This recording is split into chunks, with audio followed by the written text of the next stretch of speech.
I lost my hearing for 5 years. When I finally got it back, I chose not to tell my family right away. Thank God I did. The very next day, what I heard was terrible. I'm glad to have you here. Follow my story until the end, and comment the city you're watching from so I can see how far my story has reached. My name is Blanche, and I'm 67 years old. 5 years ago, I lost my hearing in what everyone called a freak accident.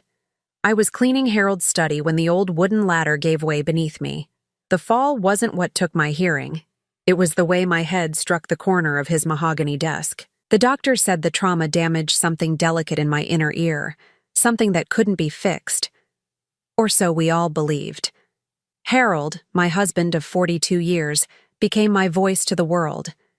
Stuart, our only son, visited more frequently at first, though his wife Esme always seemed irritated by the extra attention I required. I learned to read lips, to communicate through writing, to navigate a world that had suddenly gone silent. The hardest part wasn't the silence itself. It was watching my family's patience slowly erode. Esme would stand behind me sometimes, her lips moving rapidly in what I assumed were complaints to Stuart. I couldn't read her words from that angle, but her body language spoke volumes. Arms crossed, head shaking, eyes rolling. Stuart would nod along, his shoulders sagging with what looked like resignation. Harold never lost patience with me. Even when his own health began failing 2 years ago, he would sit beside me for hours, writing notes back and forth, making sure I felt included in conversations. When visitors came, he would repeat everything they said, his weathered hands moving slowly as he wrote their words for me to see. 3 months ago, my world changed again. I'd been experiencing strange sensations in my ears, tiny pops and pressures that I hadn't felt since the accident. During a routine doctor's visit, my physician noticed something unusual and referred me to a specialist. After extensive testing, Dr.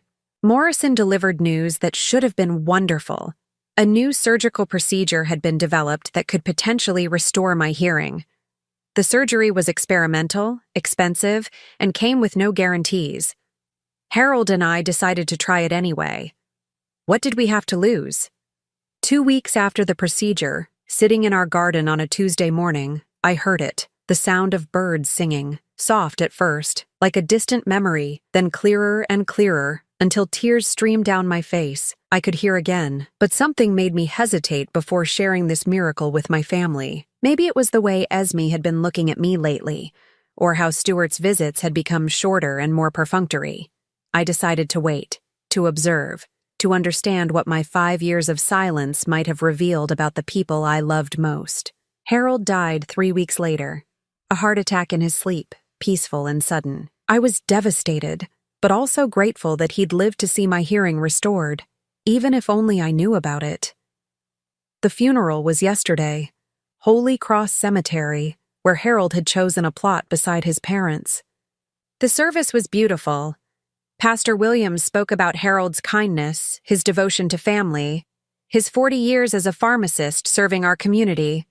I sat in the front row, Stuart on one side, Esme on the other, playing the part of the grieving deaf widow. But I could hear everything. During the service, I heard the whispered conversations behind me. Old friends sharing memories of Harold, neighbors expressing sympathy for my loss. But I also heard something else. Esme's voice, low and urgent, speaking to her friend Margaret during the closing hymn. "Thank God this is finally over," she whispered. "Stuart's been worried sick about what to do with her. She can't live alone, obviously, and Harold spoiled her rotten. She doesn't understand that things are going to be different now." My blood ran cold, but I kept my expression neutral, my eyes fixed on Harold's casket. Margaret whispered back, "What will you do with her?" "Oh, we have it all figured out," Esme replied, her voice carrying that satisfied tone I'd learned to recognize even without hearing it. "Harold left everything to Stuart, of course. Who else would he leave it to? She can't manage money or property in her condition. We'll find her a nice facility somewhere, sell the house, and finally start our real life together." The hymn ended, and people began filing out. I sat frozen, processing what I'd just heard. Esme believed Harold had left everything to Stuart. She was already making plans to institutionalize me and sell my home. At the graveside, as dirt fell onto Harold's casket, I listened to more conversations. Stuart's voice, uncertain and guilty. Mom seems so lost.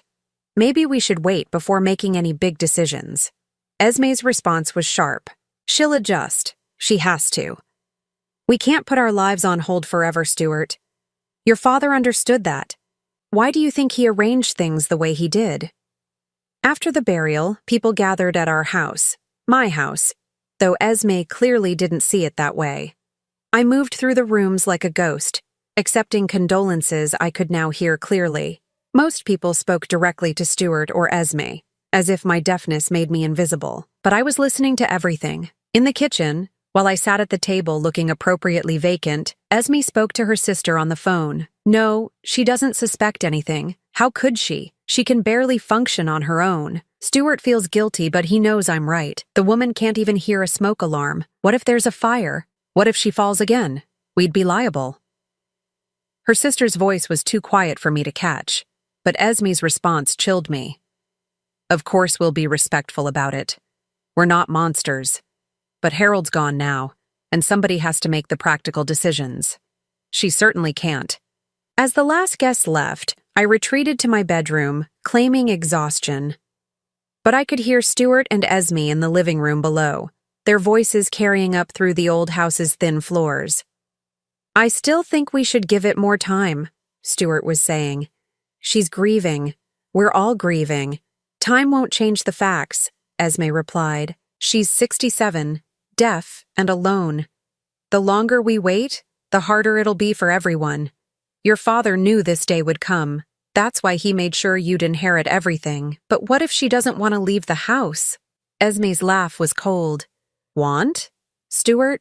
She can't even hear what we're saying right now. She'll go where we tell her to go, and she'll be grateful for it. Trust me, within a month she'll wonder why she ever thought she could manage on her own. I lay in bed that night, staring at the ceiling, my mind racing. They truly believed Harold had left everything to Stuart.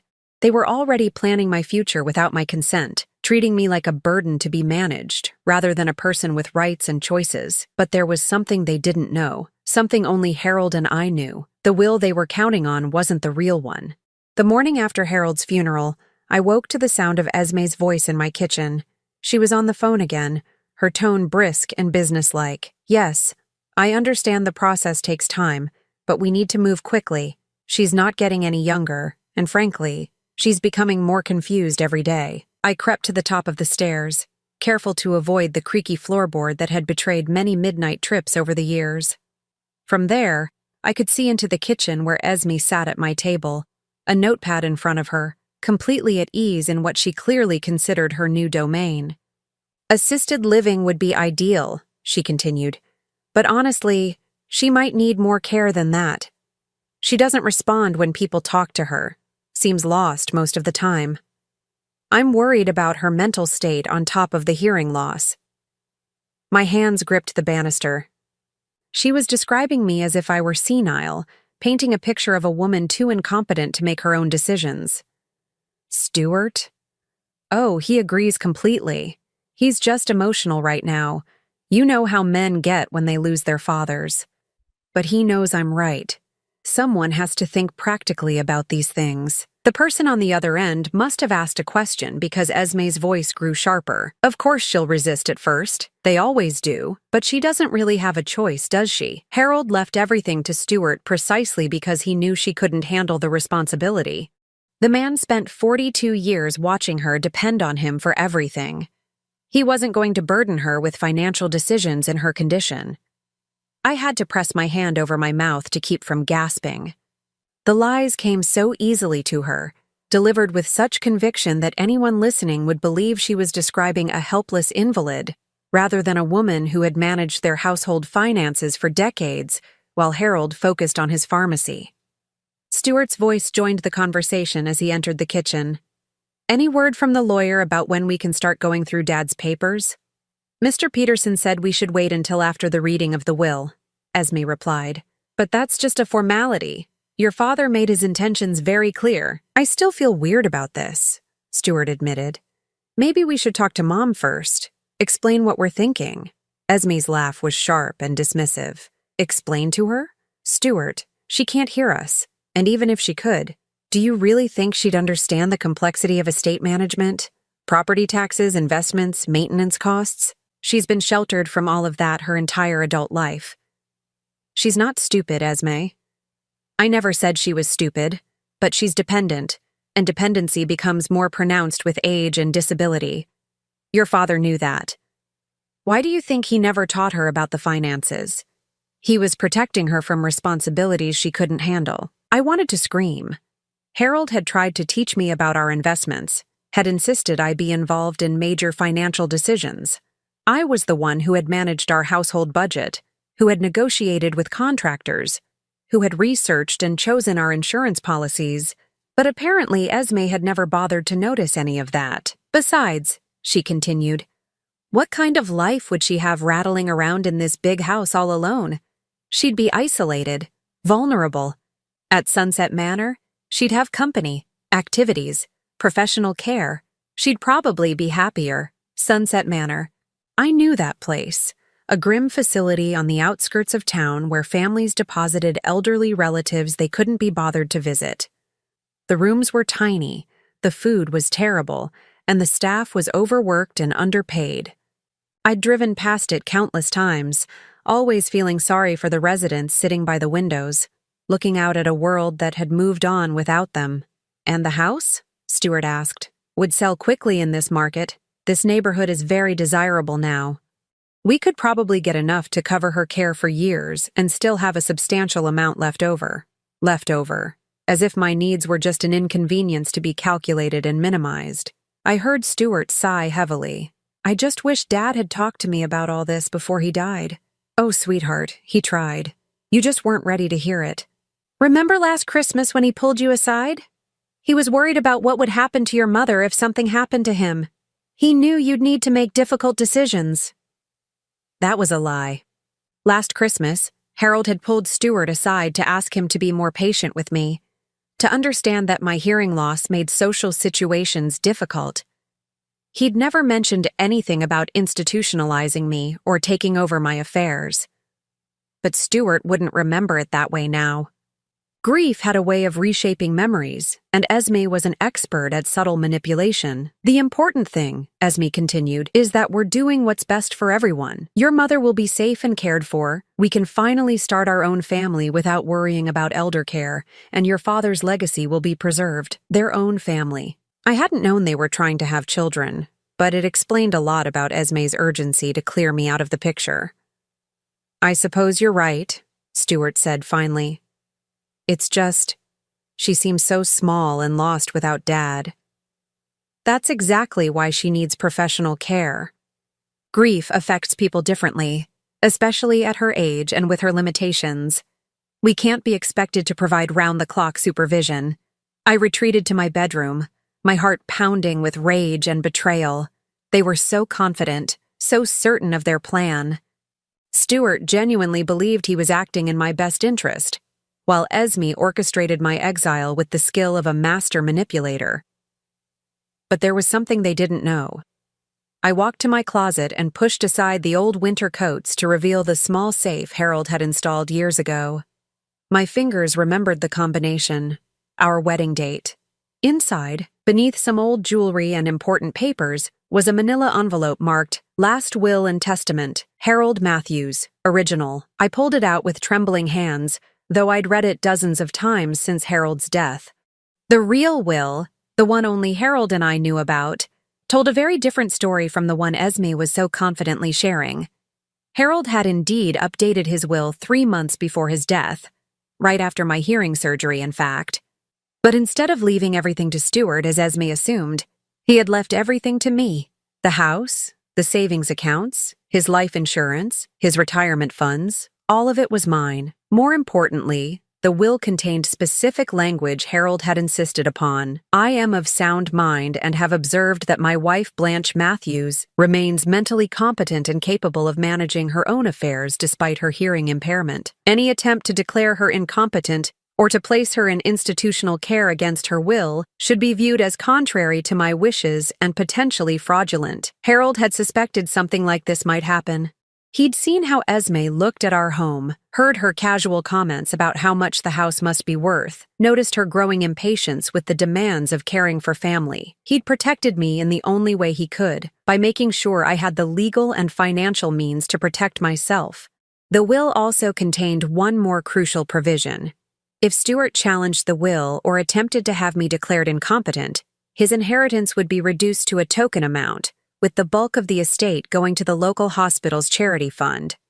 Harold had loved our son, but he'd seen through Esme's manipulation. He'd given Stuart a choice: respect his mother's autonomy and inherit a substantial sum, or try to override his father's wishes and lose almost everything. I placed the will back in the safe, my hands steadier now. Let them plan. Let them make their phone calls and research their facilities. Let them count money that would never be theirs. Tomorrow was the formal reading of the will at Mr. Peterson's office. Esme was expecting a formality that would confirm her assumptions and give her legal authority over my life. Instead, she was about to learn that Harold Matthews had been much smarter than she'd ever realized. And I was about to discover just how far my son would go to support his wife's delusions, even when faced with his father's true intentions. The will reading was scheduled for 10 o'clock Wednesday morning at Peterson & Associates. I sat in my bedroom, staring at my reflection in Harold's old shaving mirror, preparing for the performance of my lifetime. Today, I would continue playing the deaf, helpless widow while watching my family's true nature reveal itself. I chose my outfit carefully: Harold's favorite blue dress, the one that made me look smaller and more fragile than I actually was, a touch of powder to pale my complexion, and I was ready to play the part they expected. Stuart arrived at 9:30 to drive me to the lawyer's office. I could hear him and Esme talking in the kitchen before he came upstairs to get me. "Remember what we discussed?" Esme was saying. "Let me do most of the talking. Your mother gets confused easily, and we don't want her signing anything she doesn't understand. But shouldn't she at least know what's happening? Of course she should know. But knowing and understanding are two different things. We'll explain everything to her afterward, when we have time to go through it slowly." Stuart knocked on my bedroom door, then entered with that careful, overly patient expression I'd grown to recognize. He moved his lips slowly and deliberately. "Time to go, Mom. Lawyer." I nodded and gathered my purse, inside which I'd hidden a small digital recorder, a gift from Harold last Christmas that I'd never had reason to use until now. I wanted every word of today's proceedings documented. The drive to Mr. Peterson's office was silent, except for the radio. I stared out the window, but I could hear Esme whispering instructions to Stuart. "Don't let her sign anything without reading it first, and if she seems confused, we'll ask for a break." At the law office, Mr. Peterson greeted us with the grave solemnity appropriate for the occasion. I'd known Bill Peterson for 20 years. He'd handled Harold's business affairs and our estate planning. He was a kind man, but I could see the pity in his eyes as he looked at me. "Mrs. Matthews," he said slowly, over-enunciating each word, "I'm so sorry for your loss." I nodded and smiled sadly. The picture of a grieving widow who couldn't hear his words but appreciated the gesture. We settled into the conference room, Stuart and Esme on either side of me. Mr. Peterson spread several documents across the mahogany table, his expression puzzled as he reviewed them. "This is unusual," he murmured to Stuart. "I have 2 different wills here from your father." Esme leaned forward. "2 wills? What do you mean?" "Well, there's the will we prepared last year, which I believe you're familiar with. But there's also this more recent document, dated 3 months ago, which your father filed directly with our office." My heart began to pound, but I kept my expression blank and confused. Stuart frowned. Dad never mentioned updating his will. "The more recent will supersedes the earlier version, of course," Mr. Peterson explained. "But I have to say, the provisions are quite different from what we originally discussed." Esme's voice grew sharp. "Different how?" Mr. Peterson cleared his throat and began to read. "I, Harold James Matthews, being of sound mind and body, do hereby revoke all previous wills and testaments." As he continued reading the opening paragraphs, I watched Esme's face. She was confident, almost smug, clearly expecting to hear Stuart's name as the primary beneficiary. Then Mr. Peterson reached the crucial section. I leave my entire estate, including my home at 1247 Elm Street, all bank accounts, investments, life insurance proceeds, and personal property, to my beloved wife, Blanche Eleanor Matthews. The silence in the room was deafening. Esme's mouth fell open. Stuart blinked rapidly, as if trying to process what he'd heard. There must be some mistake, Esme finally said. Harold told us. We understood that Stuart would inherit the house and primary assets. Mr. Peterson shook his head. The will is very clear, Mrs. Stuart Matthews. And there's more. He continued reading. I have observed that my wife remains mentally competent and fully capable of managing her own affairs, despite her hearing impairment. Any attempt to declare her incompetent or to place her in institutional care against her expressed wishes should be viewed as contrary to my intentions and potentially actionable. Esme's face had gone white. This is impossible. Harold knew Blanche couldn't handle financial responsibilities. She's deaf, for God's sake. She can barely function on her own. There's also a provision for your husband, Mr. Peterson told Esme, then read, To my son Stuart Matthews, I leave the sum of $50,000, contingent upon his respect for his mother's autonomy and his acceptance of her right to live independently.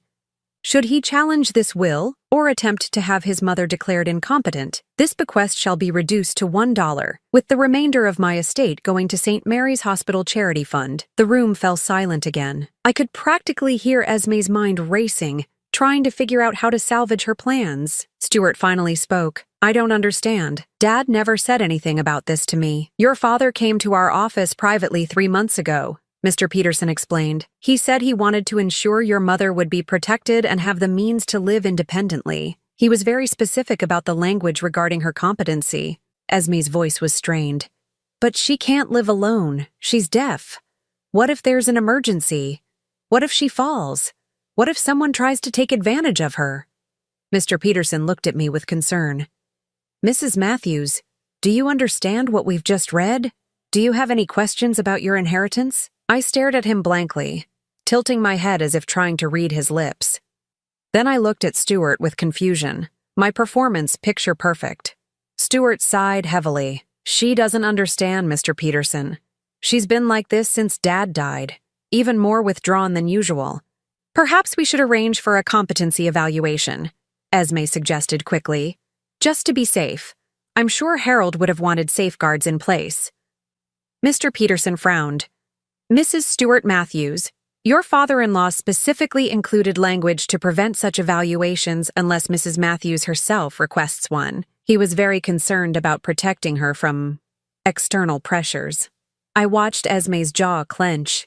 Harold had outmaneuvered her completely, and she was beginning to realize it. What happens now? Stuart asked. Now Mrs. Matthews takes possession of her inheritance. The house is already in her name as joint property, so there's no transfer needed there. The financial accounts will need to be updated, but that's a straightforward process. Esme tried one more angle. Surely there's a waiting period. Time for her to consider her options. There's no waiting period required, Mr. Peterson replied. Mrs. Matthews is the legal owner of these assets as of her husband's death. As we prepared to leave, Mr. Peterson handed me a folder containing copies of all the documents. Mrs. Matthews, he said gently, if you need any help understanding these papers or managing your affairs, please don't hesitate to call our office. I nodded and smiled, clutching the folder to my chest like a confused elderly woman who didn't understand its significance. The drive home was tense. I could feel the anger radiating from Esme, while Stuart seemed genuinely bewildered. I can't believe Dad did this without talking to us, Stuart said finally. Oh, he talked to us, Esme replied, her voice ice cold. He just didn't tell us the truth. The question is why. Maybe he was protecting Mom? Protecting her from what? From us? We're her family, Stuart. We want what's best for her. Maybe Dad didn't see it that way. Esme's laugh was bitter. Your father was a pharmacist, not a fortune teller. He couldn't have known how much worse her condition would get after his death. Look at her. She's completely disconnected from reality. I kept my gaze fixed on the passing scenery. but I could hear every word, could feel the tension building between them. "What do we do now?" Stuart asked. "We adapt," Esme said grimly. "We find another way to help her, because whether your father intended it or not, he's put her in a very vulnerable position. Someone needs to look out for her interests." Back at the house, they helped me inside and settled me in the living room. I sat quietly while they talked in the kitchen, their voices carrying clearly to where I sat. "This changes everything," Esme was saying. "She's sitting on $250,000 in assets, and she doesn't even understand what that means. Maybe that's the point," Stuart replied. "Maybe Dad wanted her to be able to live comfortably without having to worry about money." "Stuart, your mother can't write a check without help. How is she supposed to manage property taxes, home maintenance, investment decisions? She'll be a target for every scam artist and predator in the state. So what are you suggesting?" "I'm suggesting we help her. Whether she inherited everything or not, she still needs family support. We move in here temporarily, help her adjust, make sure she's not taken advantage of." I felt a chill run down my spine.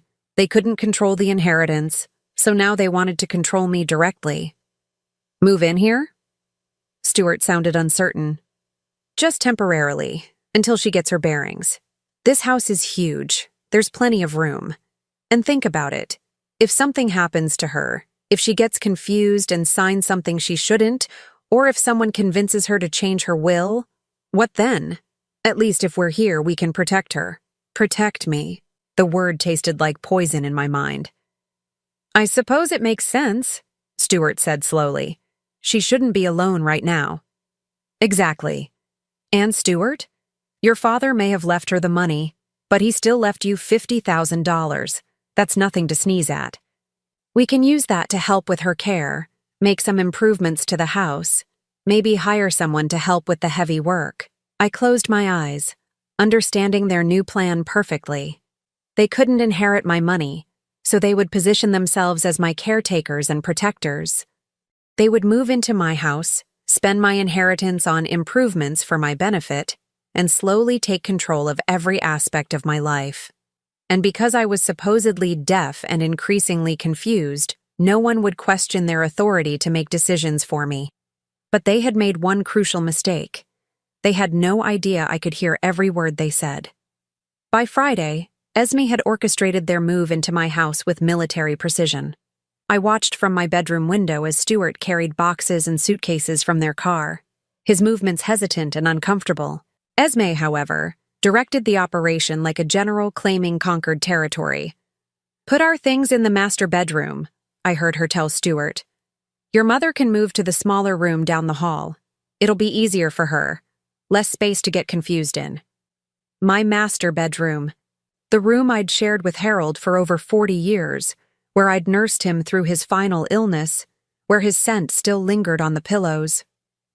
I came downstairs as they were rearranging furniture, moving my personal items out of what Esme apparently considered their space now. "Oh, Blanche!" Esme greeted me with false brightness, speaking slowly and loudly as if volume could penetrate my supposed deafness. "We're just getting settled. Stuart and I are going to stay here for a while to help you adjust." I stared at her blankly, then looked around at the boxes and displaced furniture with apparent confusion. Stuart approached me with obvious guilt written across his face. "Mom, we thought. With Dad gone, you shouldn't be alone right now." I nodded slowly, playing the part of the grateful but bewildered widow. Inside, I was documenting every presumption, every invasion of my space. "Now, we've moved you to the blue bedroom," Esme continued, gesturing down the hall. "It's much cozier, and you'll have everything you need. We'll be right across the hall if you need anything during the night." The blue bedroom had been Harold's study. They'd cleared out his books, his desk, his 40 years of memories, and installed a twin bed and a small dresser. Everything about it screamed, elderly relative's room, functional, temporary, diminished. Over the next few days, I watched Esme systematically take control of my house. She rearranged the kitchen to suit her preferences, moved my photographs to less prominent locations, and replaced Harold's comfortable old furniture with pieces from their apartment. "It's good for her to have some changes," I heard her tell Stuart. "Clinging to the past isn't healthy. She needs to start fresh." She also began intercepting my mail, sorting through it at the kitchen table each morning while I sat nearby, pretending to read the newspaper. "Bills, bills, more bills," she would mutter. "Blanche, you really need help managing all this. Look at this electric bill, it's enormous, and the property taxes are due next month. How are you planning to handle all this?" I would look up from my paper with a confused expression, and Esme would pat my hand condescendingly. "Don't worry, sweetheart. Stuart and I will take care of everything. You just focus on feeling better." But it was the phone calls that revealed the true scope of their plan. The first one came Tuesday morning while I was in the garden, supposedly tending to Harold's roses, but actually listening through the open kitchen window. "Yes, this is Esme Matthews, calling about my mother-in-law, Blanche Matthews," she said in her most professional voice. "She recently inherited a substantial estate, but I'm concerned about her ability to manage her affairs. She's deaf and showing signs of confusion since her husband's death." I couldn't hear the other side of the conversation, but Esme's responses painted a clear picture. "No, she hasn't been formally evaluated, but it's becoming obvious that she needs assistance. She can't handle her own correspondence, doesn't understand financial documents. Yes, I understand you can't discuss specifics, but I'm wondering what options exist for family members who need to step in." She was calling banks, lawyers, financial advisors, anyone who might have access to information about my accounts. She was fishing for ways to gain control over my inheritance. The second call came that afternoon, while Stuart was at work and I was supposedly napping. "Dr. Hendricks, this is Esme Matthews. My mother-in-law is one of your patients, Blanche Matthews?" "Yes, that's right. I'm calling because we're very concerned about her mental state since her husband passed away." I crept closer to the kitchen, my bare feet silent on the hardwood floors. "She's become increasingly withdrawn and confused. She doesn't respond appropriately to conversations, seems to forget things immediately, and yesterday I found her standing in her nightgown at 3 a.m, completely disoriented." That was a complete lie. I'd gotten up to use the bathroom and had heard them talking in the bedroom they'd claimed as their own. "I'm wondering if you could recommend someone for a cognitive evaluation. Nothing formal. Just someone who could assess whether she's capable of living independently and making financial decisions." Dr. Hendricks must have asked about my hearing, because Esme's voice grew more urgent. "The deafness is definitely part of the problem, but it's more than that. She seems to be losing touch with reality. I'm worried she could be taken advantage of, or worse, hurt herself." After she hung up, I retreated to my small bedroom, my heart pounding with rage. Esme was methodically building a case for my incompetency, laying the groundwork to have me declared unfit to manage my own affairs. But the worst came Wednesday evening, during a call I overheard her making from the master bedroom. "Margaret, it's Esme. Yes, we're settled in now. No, it's harder than I expected. She's really deteriorating rapidly. Stuart's in denial about it, but I can see the signs." I pressed my ear against the wall, grateful for the old house's thin construction. "Money? Oh, there's plenty of money. More than Harold ever let on. The house alone is worth at least $200,000, and that's not counting the life insurance and savings. I know, right? All these years, we thought Stuart's inheritance would be modest." Margaret's response must have been encouraging, because Esme laughed. "Well, obviously we can't just take it, but if she's declared incompetent, Stuart would become her guardian. Then we could make decisions in her best interest. Sell this big house, put her somewhere safe, invest the money properly." My hands clenched into fists. "The timing is actually perfect. We've been trying to have a baby for 2 years, and the fertility treatments are expensive. Plus, with Stuart's promotion coming up, we could really use a larger down payment for our own house." She was planning to use my inheritance to fund their fertility treatments and buy themselves a house, all under the guise of acting in my best interest. No, she won't fight it. How could she? She can't even hear what we're saying about her. And Stuart feels so guilty about his father's death that he'll do anything to make sure she's taken care of. He actually thinks we're being noble. Thursday morning brought a new development. I was in the kitchen, slowly eating breakfast and pretending to struggle with simple tasks, when Esme emerged from her phone call with obvious excitement. "Great news, Blanche," she announced. "I've arranged for a nice woman to come visit you today, Dr. Sarah Chen. She's a geriatric specialist who helps families navigate difficult transitions." A geriatric specialist. The cognitive evaluation was moving forward. "She just wants to chat with you, make sure you're adjusting well to your new circumstances. Nothing stressful or complicated." Stuart looked uncomfortable. "Don't you think we should wait a bit longer? It's only been a week since the funeral." "Waiting won't help anything," Esme replied firmly. "Dr. Chen says the sooner we establish a baseline, the better we can track any changes in her condition." "But what if Mom doesn't want to be evaluated?"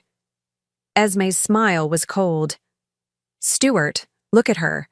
She doesn't understand what an evaluation is. We're her family.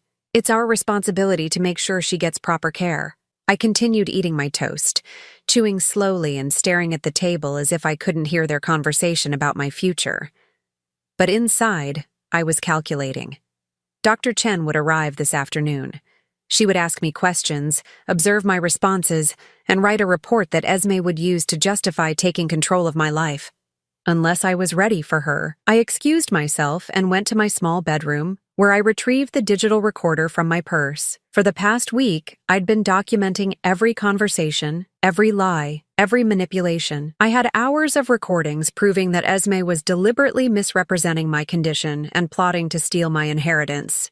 But more importantly, I had the real will, safely locked away in Harold's old safe. The will that not only left everything to me, but specifically warned against exactly what Esme was trying to do. I also had something else, something I'd discovered while going through Harold's papers after the funeral. A letter addressed to me, sealed and marked, to be opened only if Blanche feels threatened or pressured by family members after my death. I'd been saving it, hoping I would never need it, but today seemed like the right time. With trembling fingers, I broke the seal and unfolded Harold's familiar handwriting. "My dearest Blanche, if you're reading this, then my worst fears have come true. I pray I'm wrong, but I suspect that Esme will try to take advantage of your situation after I'm gone. She's been too interested in our finances, too eager to discuss what will happen to you if something happens to me. I've seen the way she looks at this house, heard her comments about your limitations. I want you to know, you are not limited. You are not helpless. You are the strongest woman I've ever known, and you deserve to live your remaining years with dignity and independence. If anyone tries to force you into care you don't want, or tries to take control of the inheritance I've left you, fight them. The will protects you legally, but you must protect yourself personally. Don't let them convince you that you're incapable.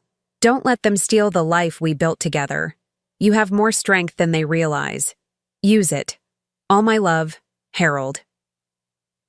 I folded the letter carefully and placed it back in the envelope. Harold had known. He'd seen through Esme's manipulation and had tried to protect me the only way he could. Now it was time to protect myself. Dr. Chen was due to arrive at 2 o'clock. That gave me 4 hours to prepare for the performance of my life. Not the performance of a confused, helpless woman, but the performance of someone ready to take back control of her own story. Dr. Sarah Chen arrived promptly at 2 o'clock, a petite woman in her 40s with kind eyes and a gentle demeanor. I watched from my bedroom window as Esme greeted her at the front door, playing the role of the concerned daughter-in-law to perfection. "Dr. Chen, thank you so much for coming. I'm Esme Matthews. We spoke on the phone. This is such a difficult time for all of us." I made my way downstairs slowly, deliberately appearing frail and uncertain. Esme immediately rushed to my side, her hand on my arm in a gesture that looked protective but felt controlling. "Blanche, this is Dr. Chen. She's here to visit with you for a little while." Dr. Chen smiled warmly and spoke clearly, making eye contact with me. "Hello, Mrs. Matthews. I'm so sorry for the loss of your husband. I know this must be a very difficult time."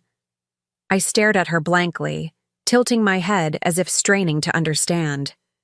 Esme jumped in immediately. "She's been having trouble since Harold passed.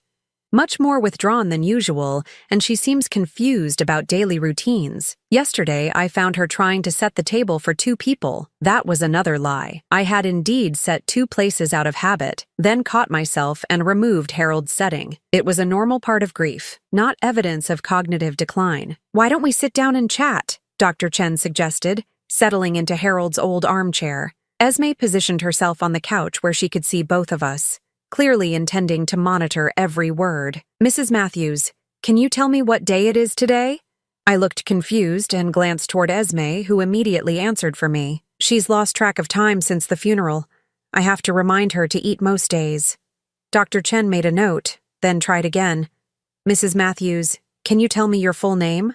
Again, I appeared confused. Again, Esme intervened. "Blanche Eleanor Matthews.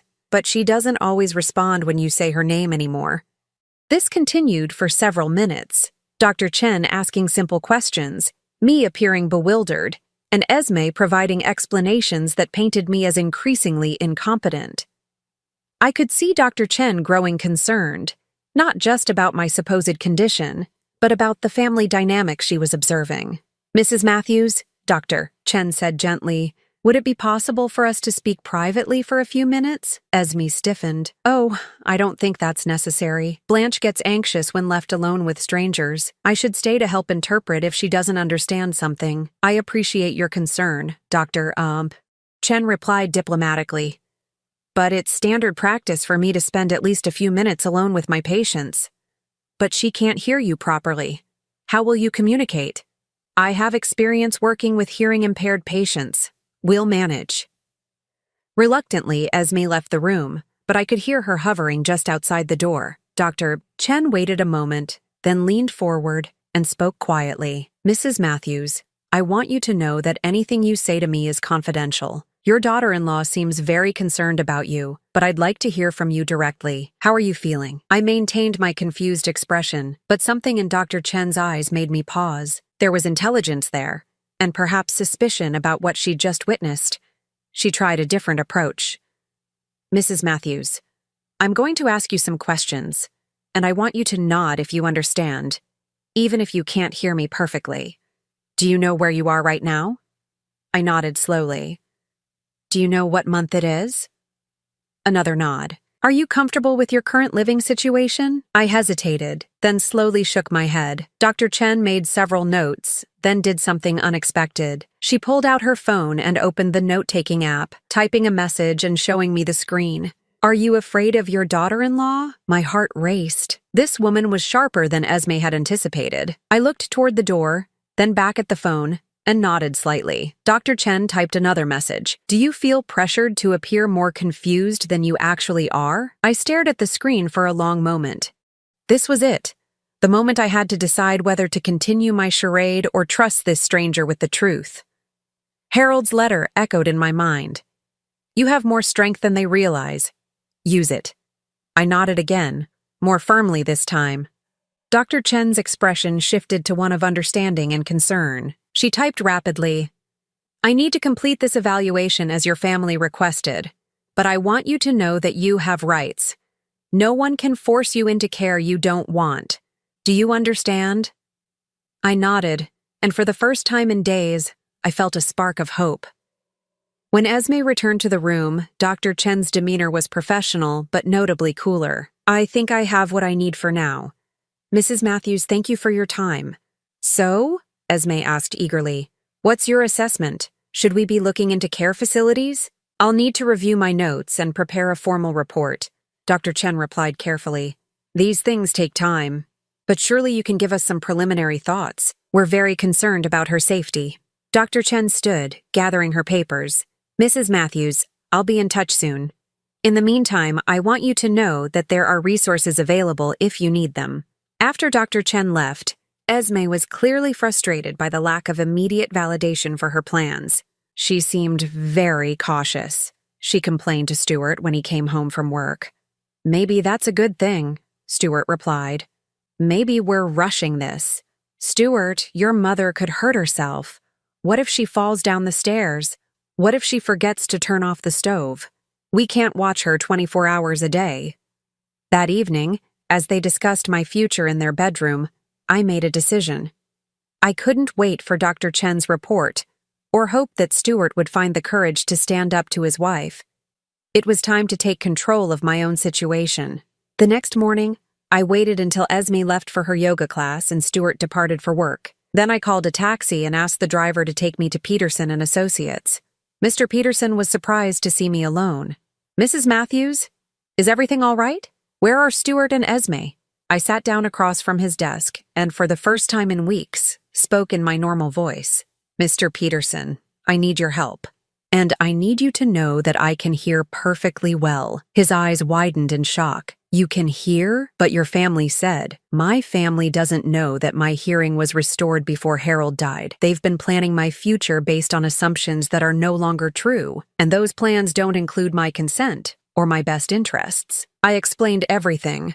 The surgery, Harold's secret will, Esme's manipulation, the forced move into my house, the attempts to have me declared incompetent. Mr. Peterson listened with growing alarm. "Mrs. Matthews, if what you're telling me is true, this could constitute elder abuse and financial exploitation." "It is true, and I have recordings to prove it." I pulled out my digital recorder and played several key conversations, watching Mr. Peterson's expression grow more serious with each revelation. "What do you want to do?" he asked when I finished. "I want them out of my house. I want to reclaim my independence, and I want to make sure this never happens again." "That's certainly your right. But Mrs. Matthews, are you prepared for the confrontation this will cause? Your son may not take this well." I thought about Stuart, my boy who had grown into a man too weak to stand up to his manipulative wife, too guilty about his father's death to see clearly. It broke my heart, but I couldn't sacrifice my freedom to protect his feelings. "I've been preparing for this confrontation for a week," I told Mr. Peterson. "I'm ready." We spent the next 2 hours planning my strategy. Mr. Peterson would prepare documentation affirming my competency and my right to control my own affairs. He would also draft a formal notice requiring Esme and Stuart to vacate my property within 30 days. If they refused, we would pursue legal remedies for trespassing and attempted exploitation. By the time I returned home, I felt stronger than I had since Harold's death. The taxi dropped me off just as Esme was returning from her yoga class. "Blanche, where have you been? I was worried sick when I couldn't find you." I stared at her blankly and shrugged, playing my role one last time. "You can't just wander off like that. What if something had happened to you? What if you'd gotten lost?" I continued my silent act as she escorted me inside, her grip on my arm tighter than necessary, but I could hear the anxiety in her voice. She suspected something had changed, even if she couldn't pinpoint what. That evening, Dr. Chen called. I answered the phone in the kitchen while Esme was upstairs. "Mrs. Matthews, this is Dr. Chen. I wanted to follow up on our conversation yesterday." "Yes?" I said quietly, glancing toward the stairs. "I've completed my evaluation, and I want you to know that I found no evidence of cognitive impairment or incompetency. In fact, I have serious concerns about the pressure being placed on you by your family members." Relief flooded through me. "Thank you. Mrs. Matthews, I'm required to report my findings to the party who requested the evaluation, but I also want you to know that I've documented my concerns about potential elder abuse. If you need assistance or feel unsafe, please don't hesitate to call me." After I hung up, I heard Esme coming down the stairs. She found me sitting at the kitchen table, staring at the phone with apparent confusion. "Who was that, Blanche?" I shrugged and shook my head as if I didn't understand the question. But tomorrow, when Stuart came home from work, I would be ready to end this charade once and for all. Tomorrow, they would learn that the helpless, deaf widow they thought they could manipulate had been listening to every word, planning every move, and preparing to reclaim her life. Tomorrow, the performance would be over, and the real Blanche Matthews would finally step forward. Friday evening, I sat in the living room, my living room, waiting for Stuart to come home from work. Esme was in the kitchen, preparing dinner and speaking on the phone with someone about care options for me. She had no idea that this would be her last night in my house. At 6:15, I heard Stuart's car in the driveway. By the time he walked through the front door, I had positioned myself in Harold's old armchair, the digital recorder hidden in my lap, and every document I needed spread across the coffee table in front of me. "Hi, Mom," Stuart said, bending to kiss my forehead as he had every evening since moving in. "How was your day?" I looked up at him with clear, focused eyes and spoke in my normal voice. "It was very enlightening, Stuart. We need to talk." He froze, his expression shifting from casual concern to shock. "Mom, can you hear me?" "I can hear you perfectly. I've been able to hear everything for months." Esme's voice carried from the kitchen. "Stuart, is everything okay in there?" I raised my voice slightly. "Esme, please join us. This conversation involves both of you." The sound of shattering dishes came from the kitchen, followed by rapid footsteps. Esme appeared in the doorway, her face pale with disbelief. "That's impossible," she whispered. "You're deaf. You've been deaf for 5 years." "I was deaf," I corrected, standing up with more strength and dignity than I'd shown in weeks. "I had surgery 3 months ago that restored my hearing." Harold and I decided not to share that information immediately. As it turns out, that was the wisest decision we ever made. Stuart sank onto the couch, his mind clearly racing. "But you, all this time you've been acting like I couldn't hear you planning my future without my consent? Like I couldn't hear Esme calling me confused and incompetent? Like I couldn't hear your discussions about selling my house and institutionalizing me?" Esme's shock was rapidly transforming into anger. "You've been lying to us. Do you have any idea what we've been through? Worrying about you? Trying to take care of you?" I picked up the digital recorder and held it where they could both see it. "Would you like to hear exactly what kind of care you've been planning for me?" I pressed play, and Esme's voice filled the room. "Thank God this is finally over. Stuart's been worried sick about what to do with her. She can't live alone, obviously, and Harold spoiled her rotten." Stuart's face went white as he heard his wife's words from the day of the funeral. I fast-forwarded to another conversation. "The timing is actually perfect. We've been trying to have a baby for 2 years, and the fertility treatments are expensive. Plus, with Stuart's promotion coming up, we could really use a larger down payment for our own house." "Esme," Stuart said quietly. "What is she talking about?" But I wasn't finished. I played the recording of Esme lying to Dr. Hendricks about my mental state, her conversation with Margaret about my money, her plans to have me declared incompetent. With each revelation, Stuart seemed to shrink further into himself, while Esme's facade of concerned family member crumbled completely. "This is taken out of context," Esme said desperately. "I was upset. I was grieving too. I said things I didn't mean." "Really?" I walked to the coffee table and picked up a thick folder. "Because Dr. Chen's evaluation tells a different story. She found me completely competent and noted serious concerns about family pressure and potential elder abuse." I opened the folder and read from Dr. Chen's report. "Mrs. Matthews shows no signs of cognitive impairment or diminished capacity. However, I observed troubling family dynamics, including interruption of patient responses, speaking for the patient without consent, and apparent coaching of patient behavior. I recommend immediate intervention if family members continue attempting to override patient autonomy." Stuart looked at his wife with dawning horror.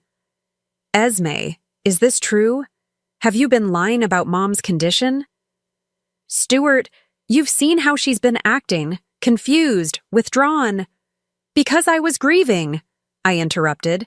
"Because I lost my husband of 42 years. But that doesn't make me incompetent, and it certainly doesn't give you the right to steal my inheritance and plan my life without my consent." I pulled out Harold's will and placed it on the table. "This is why Harold left everything to me, Stuart.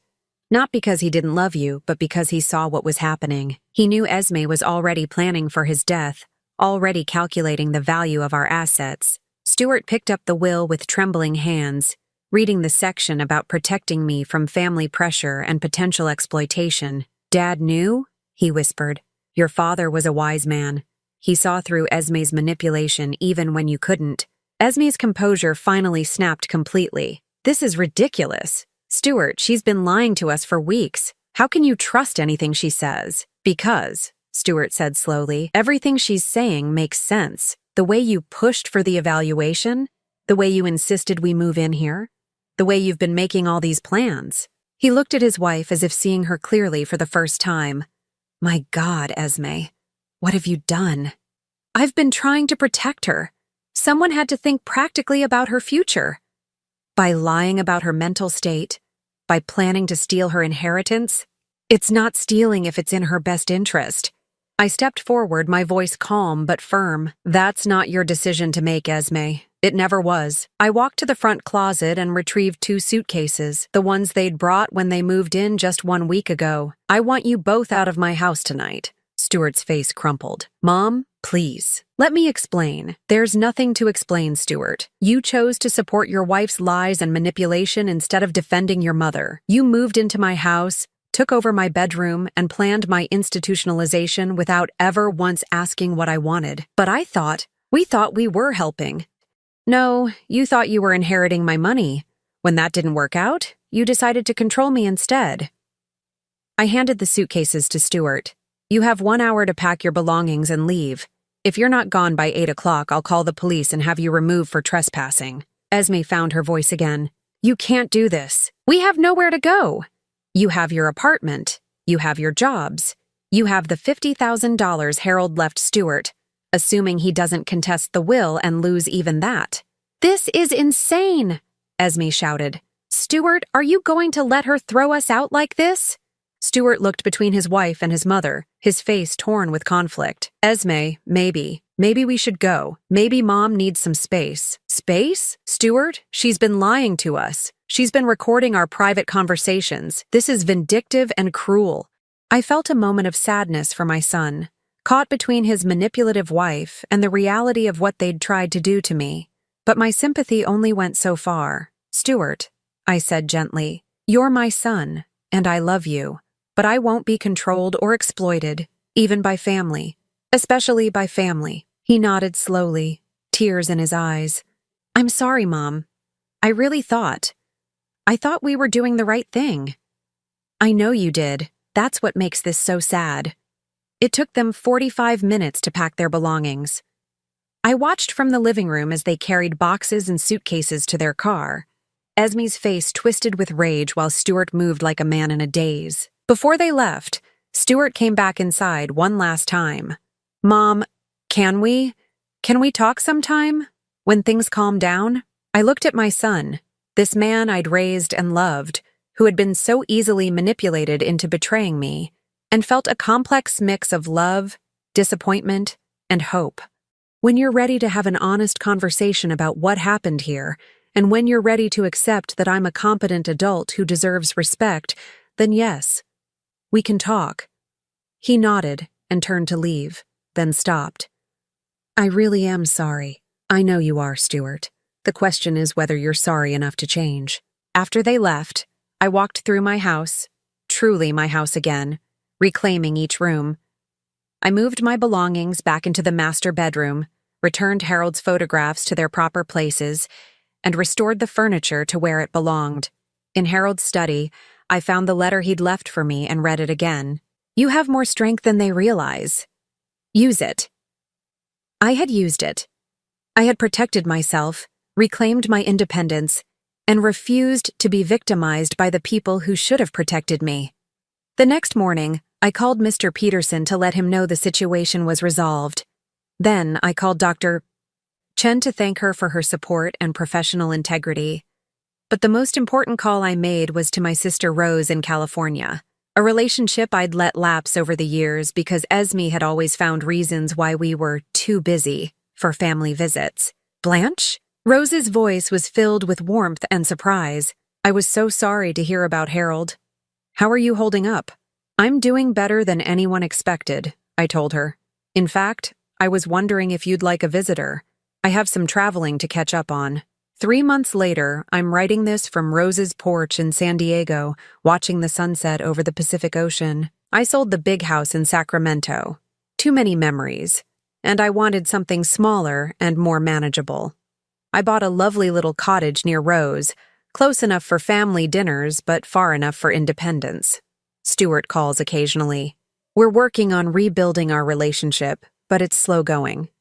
He's filed for divorce from Esme, who, it turns out, had been planning to leave him anyway once she gained control of my inheritance. Some lessons are more expensive than others. I've used part of Harold's inheritance to travel, something we always planned to do but kept postponing. I've seen the Grand Canyon, visited old friends, and rediscovered parts of myself that had been buried under years of caregiving and loss. But mostly, I've learned something important. Being alone isn't the same as being lonely. After 5 years of silence and weeks of pretending to be helpless, I've found my voice again, and I'm not afraid to use it. The hearing aids I wear now are nearly invisible, and my independence is absolute. I volunteer at a local center for seniors, helping others navigate the challenges of aging with dignity. I've made new friends, pursued old hobbies, and discovered that life at 67 can still hold surprises. Sometimes people ask me if I regret exposing my family's betrayal so dramatically. The answer is simple. I regret that it was necessary, but I don't regret protecting myself. Harold was right. I had more strength than they realized. More than I realized, actually. And sometimes, the greatest gift you can give yourself is the courage to use that strength, even when it means standing completely alone. Especially then. Now I'm curious about you who listened to my story. What would you do if you were in my place? Have you ever been through something similar? Comment below, and meanwhile I'm leaving on the final screen 2 other stories that are channel favorites, and they will definitely surprise you. Thank you for watching until here.